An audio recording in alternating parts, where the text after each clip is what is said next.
प्रतिनिधि करे, इस बात से पहले ये जरूरी है कि आप लोग इस चीज पे विचार करें कि जिन लोगों को आपने पिछली बार प्रतिनिधि बना के भेजा था, उन लोगों ने पिछले 5 साल में इस देश में क्या किया। जो प्रतिनिधि इस देश के तमाम लोकसभा कॉन्स्टिट्यूएंसीज में से लोग चुन के गए और जिस पार्टी की बहुमत बनी और जिस पार्टी ने सरकार बनाई 2014 से पहले, उसने देश में जनता से बहुत सारे वादे किए थे। बोला था अच्छे दिन आने वाले हैं, सबका साथ और सबका विकास होने वाला है। बहुत हुआ महिलाओं पे वार, बहुत हुआ किसानों पे अत्याचार, बहुत हुई महंगाई की मार, बहुत हुआ भ्रष्टाचार। पिछली बार बोला था अब की बार मोदी सरकार। पिछले 5 साल में इन तमाम वादों से इस सरकार ने वादा खिलाफी करी है। इन तमाम चीजों की जो वादा किया था, बोला था किसानों का संकट खत्म होगा, किसानों की आत्महत्याएं खत्म होंगी। किसानों की आत्महत्याएं इस सरकार के अंदर बढ़ गई हैं। हर साल 12,000 किसान हर साल आत्महत्या करते हैं। मतलब हर रोज हर घंटे 2 किसान आत्महत्या कर रहे हैं। महंगाई की बात कम करने को बोली थी, महंगाई और ज्यादा बढ़ा दी गई है। कालाधन वापस लाने को बोला था, सारे लोग जो इस देश में लूट मचाई, देश को लूटा, वो तमाम लोग इस देश को छोड़ के चले गए और नरेंद्र मोदी की सरकार ने उनको बाहर जाने का पूरा मौका दिया। इन तमाम वादों के बाद, इन तमाम वादा खिलाफियों के बाद, इन तमाम जुमलेबाजी के बाद, जब आज सरकार कंप्लीटली लोगों के सामने एक्सपोज है, एक चीज और इन 5 सालों में करी जो कभी 70 साल में इतना बुरा हाल नहीं किया था। एक लोकतांत्रिक व्यवस्था, एक देश का इंस्टीट्यूशन, उसको हथियाने की कोशिश करी। आरबीआई के 2 गवर्नर रिजाइन कर देते हैं, सीबीआई को हथियाने की कोशिश करते हैं। यूनिवर्सिटीज में, क्योंकि मैं छात्र था पिछले साल तक, हमने यूनिवर्सिटीज में देखा किस तरीके से अपने पिट्ठुओं को वाइस चांसलर बना के बैठा है। अब यूनिवर्सिटीज में वाइस चांसलर बनने का सिर्फ एक क्वालिफिकेशन है, आपको वो चड्डीधारी, आपको वो आरएसएस की नागपुरिया मानसिकता के साथ तालमेल होना चाहिए। फिर आप पढ़ाई कर रहे हैं, नहीं पढ़ाई कर रहे हैं, आपके पास डिग्री है, डिग्री नहीं है, आपको वाइस चांसलर बना दिया जाएगा। और ये तमाम चीजें जब देश के सामने पर्दाफाश हो गया है, किस तरीके से ये किसान विरोधी सरकार है, किस तरीके से ये गरीब विरोधी सरकार है, उसके बाद आज नरेंद्र मोदी की सरकार देश में जात पात के नाम पे लोगों को बांटना चाह रही है, देश में धर्म के नाम पे लोगों को बांटना चाह रही है। हमने देखा किस तरीके से पिछले 5 सालों में अलग अलग जगह दंगे करवाए गए, अलग अलग जगह हिंदू मुसलमान को बांटने की कोशिश करी गई, अलग अलग जगह मॉब लिंचिंग, भीड़ द्वारा हिंसा कराई गई।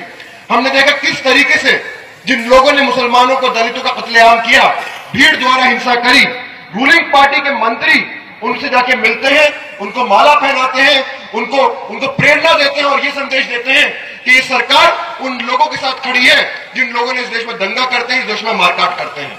और आज अलग अलग अभियान चलाए, लव जिहाद, घर वापसी।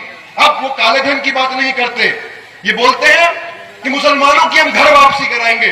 तो नरेंद्र मोदी साहब से एक सवाल पूछना चाहते हैं, 2014 से पहले आपका वादा था कि आप काले धन की घर वापसी कराएंगे, उस काले धन की घर वापसी आपने नहीं कराई और इस बात को छुपाने के लिए आप इस देश में धार्मिक उन्माद पैदा करना चाहते हैं। इस बात को छुपाने के लिए आप इस देश को धर्म और जाति के आधार पर बांटना चाहते हैं। जब ये संकट आज हमारे देश में है तो बहुत जरूरी है कि तमाम लोकतांत्रिक ताकतें एक साथ मिलकर इस मोदी सरकार को हराए, इस मोदी सरकार को चुनौती दे और शिकस्त दे। और ये बात, मुझे पूरा भरोसा है अब जो चुनाव होने वाले हैं उसमें नरेंद्र मोदी की पूरी हार होने वाली है। लेकिन सवाल, आज लकीर खिंच गई है। एक तरफ वो लोग लोकतंत्र को खत्म करना चाहते हैं, दूसरी तरफ हम तमाम लोग लोकतंत्र को बचाना चाहते हैं, इस संघ की विचारधारा से लड़ना चाहते हैं। लेकिन ये सवाल आपको पूछना है, वो ताकतें आपकी जहांगीरपुर में कौन है जो सही में लोकतंत्र के लिए खड़ी हुई है, जो सही में इस विचारधारा के खिलाफ खड़ी हुई है? वो कौन लोग हैं जो कभी भी आरएसएस से किसी भी हालत में कॉम्प्रोमाइज नहीं करेंगे? क्या आपको यह भरोसा है कि आपके जो सांसद हैं, क्या उन सांसद को अगर आप जिता के भेजेंगे तो वो इस सोच का, इस मानसिकता का विरोध करेंगे? कि आपको भरोसा है? राहुल गांधी देश में जा जाके बोलते हैं कि आज हमको महागठबंधन बनाना है, भाजपा को हराना है, लेकिन जहांगीरपुर में कांग्रेस ने बीजेपी के साथ, बीजेपी ने कांग्रेस का गठबंधन बनाया है कि कांग्रेस को जिता दिया जाए यहां से। क्या आपको यह भरोसा है कि एक बार फिर से आपने यहां जो आपके सांसद हैं उनके पिताजी को सांसद बना के भेजा था, वो दिल्ली गए, कभी वापस पलट के जहांगीरपुर नहीं आए, दिल्ली गए सांसद बन के, कभी यहां कोई काम नहीं किया और उनकी दलाली के लिए उनको राष्ट्रपति बना दिया गया और राष्ट्रपति में नॉर्थ ब्लॉक में गए और वो जहांगीरपुर वापस नहीं आए, लेकिन वो नागपुर चले गए संघ की शाखा का उद्घाटन करने। ये आगे फिर से नहीं होने देना है। क्या आपको लगता है जो मैंने सारी चीजें गिनाई, जो धार्मिक उन्माद, जातीय उन्माद आरएसएस के लोग करते हैं, तो जो लोग संघ के शाखाओं का उद्घाटन करते हैं, क्या वो कभी उनके खिलाफ खड़े होंगे, कभी इंसाफ की आवाज उठाएंगे? ये सवाल आज आप लोगों को पूछने की जरूरत है। इतने साल आजादी के हो गए, ऐसा क्यों है कि जहांगीरपुर मुर्शिदाबाद जैसे क्षेत्र इतना पिछड़ा है? ऐसा क्यों है कि आज भी बीड़ी मजदूरों को उनकी न्यूनतम मजदूरी नहीं मिलती है? 300 न्यूनतम मजदूरी है, उसका आधा भी नहीं मिलता है। ऐसा क्यों है कि कोई अच्छा विश्वविद्यालय इस इलाके में नहीं खुला है? ऐसा क्यों है कि उन बीड़ी के मजदूरों को एक तरफ आप न्यूनतम मजदूरी नहीं देते हैं, लेकिन वो तमाम बीमारियां जो उनको होती है मजदूरी करते वक्त, उनके इलाज के लिए कोई अच्छा सरकारी अस्पताल नहीं है? रोटी, कपड़ा, मकान, शिक्षा, रोजगार, ये आपके डिमांड है। ये डिमांड कभी आपके सांसद ने उठाई है पिछले 5 सालों में? कोई एक यूनिवर्सिटी पिछले 5 सालों में यहां खुली है? कोई एक अस्पताल पिछले 5 सालों में यहां खुला है? तो लोकतंत्र को अगर आप खोखला करेंगे, अगर आप लोगों के हुकूक को उनसे छीनेंगे, तो फिर ऐसी संघी ताकतें मजबूत होती हैं।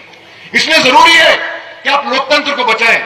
एक और पार्टी है जो 8 साल पहले, आखिरी बात बोल के मैं अपनी बात खत्म करूंगा, 8 साल पहले पश्चिम बंगाल में परिवर्तन का नारा दिया था। 8 साल में आपको अपनी जिंदगी में कोई परिवर्तन मिला है? वो हर एक चीज जिससे परिवर्तन मांगा था, वो हर एक चीज दोहराई गई है। ये बोला किसानों से जमीनें नहीं छीनी जाएंगी। मुझे याद है सिंगूर में जब टाटा नैनो के खिलाफ संघर्ष हो रहा था, तो ममता बनर्जी उसके साथ खड़ी हुई, लेकिन किसानों की क्या कॉर्पोरेट घरानों के लिए उनकी जमीनें नहीं छीनी गई। ये बोला गया कि जो राजनीतिक बंदी है, जो अपने सरकार की मुखालफत करते हुए पिछली सरकार ने जेल में बंद किया था, उन तमाम राजनीतिक बंदियों को छोड़ा जाएगा। ये लोग और राजनीतिक बंदियों को जेल के अंदर बंद कर रहे हैं। तो आज आपने अभी पंचायत इलेक्शन में देखा किस किस्म से गुंडागर्दी हुई, किस किस्म से लोगों को वोट नहीं डालने दिया, किस किस्म से लोगों को नॉमिनेशन नहीं भरने दिया। अगर इन तमाम चीजों से आपको लड़ना है, तो एक संदेश आपको इन तमाम पार्टियों को देना पड़ेगा कि ये लोकतंत्र है, जमींदारी नहीं चल रही है, वो जमींदार नहीं और आप उनके गुलाम नहीं हैं। आप उनके गुलाम नहीं, वो बहुत दिनों तक उनको यही लगता है, उनको यही लगता है कि आपका वोट जाएगा कहां। वो अंत में आएंगे, बोलेंगे बीजेपी को हराना है तो हमको वोट दो, और जीतने के बाद वो वही बीजेपी के साथ मिलकर आरएसएस की शाखा में चले जाएंगे। ये नहीं होने देना है, एक बार नहीं होने देना है। अगर उनको ये संदेश आपने दिया कि आप उनके गुलाम नहीं हैं, और आने वाले दिनों में आपने यहां एक विकल्प को खड़ा किया, एक विकल्प को जिताया, तो वो संदेश दिल्ली तक पहुंचेगा और जहांगीरपुर की हालत नहीं रहेगी। ये लड़ाई अगर अभिजीत मुखर्जी की यहां से जीत होती है, तो जहांगीरपुर की यहां हार होगी। मैं आप तमाम लोगों से उम्मीद करता हूं कि आप जहांगीरपुर को नहीं हारने देंगे, एक विकल्प को खड़ा करेंगे। बहुत बहुत शुक्रिया। इंकलाब जिंदाबाद। Press the bell icon on the